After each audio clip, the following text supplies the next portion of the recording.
तो हेलो दोस्तों, जैसा कि आपको पता है आज एनटीपीसी सीबीटी 2 का एग्ज़ाम ख़त्म हो गया। तो मैंने भी गोरखपुर जोन से भरा था। वैकेंसी 129 ही थी।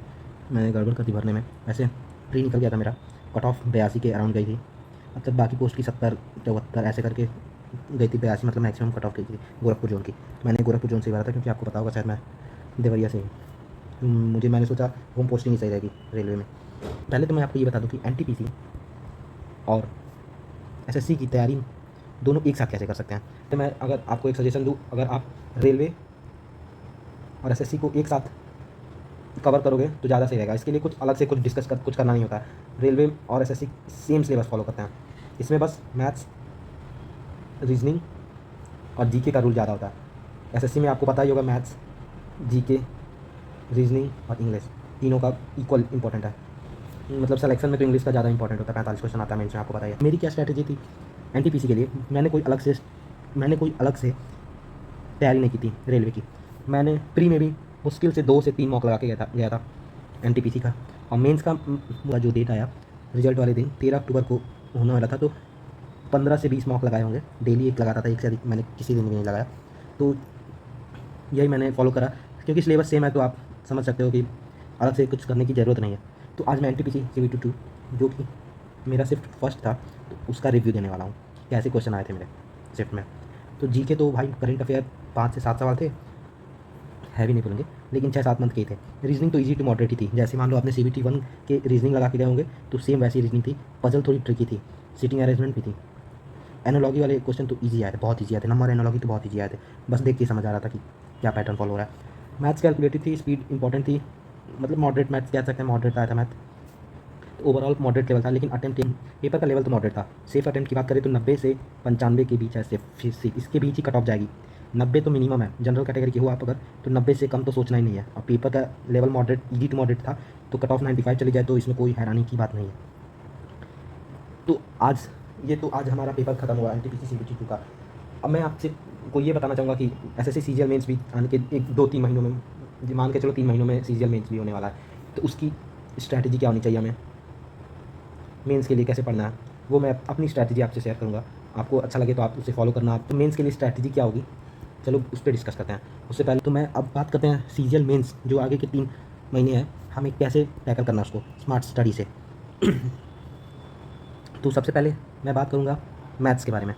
मैथ्स आप जिस जिस भी टीचर से फॉलो किया है, जहाँ से पढ़ा है, stick to that teacher. Last minute पे कोई भी चेंज करने की ज़रूरत नहीं है। अगर आपके कोई टॉपिक वीक है, जैसे मैक्सिमम लोगों का अलजेब्रा, ज्योमेट्री, ट्रिगोमेंसुरेशन तो वीक नहीं होता है, लेकिन ये तीनों वीक होते हैं। तो आप इन्हें सारे फेमस टीचर जैसे गगन सर, अभिनय सर ने वीडियो डाल रखी है लंबी लंबी पूरे। आप इनको जल्दी से जल्दी देखकर ख़त्म करो और अपना कॉन्सेप्ट क्लियर कर लो। अब ये एडवांस के कुछ इंपॉर्टेंट टॉपिक और अरिथमेटिक के इंपॉर्टेंट टॉपिक मैंने लिख दिया। Percentage, profit loss, time, speed and distance, ratio. आप इनके सारे टाइप आपको उंगलियों पे होने चाहिए कि ये टाइप आएगा तो ये ऐसे लगाना है। टॉपिक वाइज प्रैक्टिस पहले स्टार्टिंग में कर लो। 2 महीने आपको टॉपिक वाइज प्रैक्टिस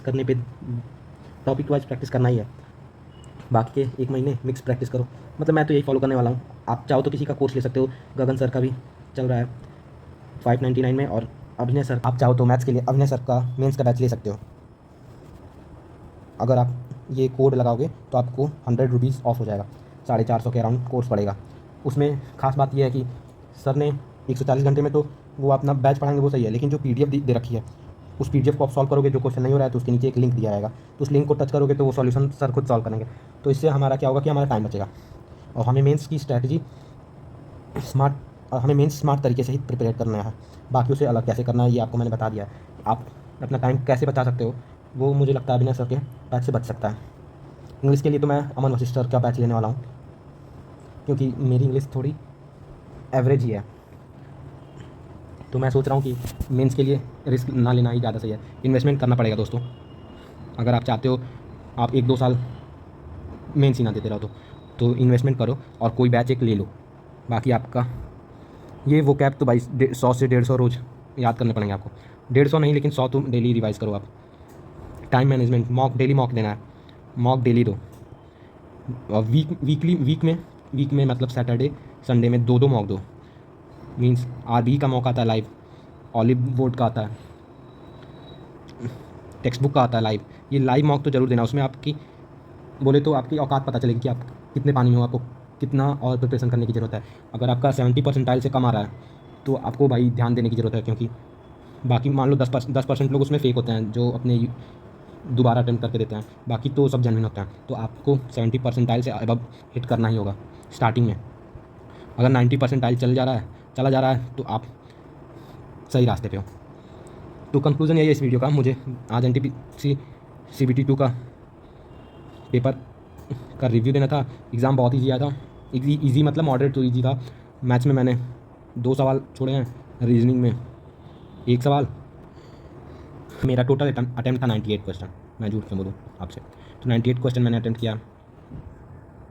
मैं बाकी भाई दोस्तों मिलते हैं नेक्स्ट वीडियो में। स्ट्रैटेजी आपको पसंद आई हो तो कमेंट में बताना, बाकी आपको लाइक शेयर सब्सक्राइब जरूर करना है। थैंक यू भाई।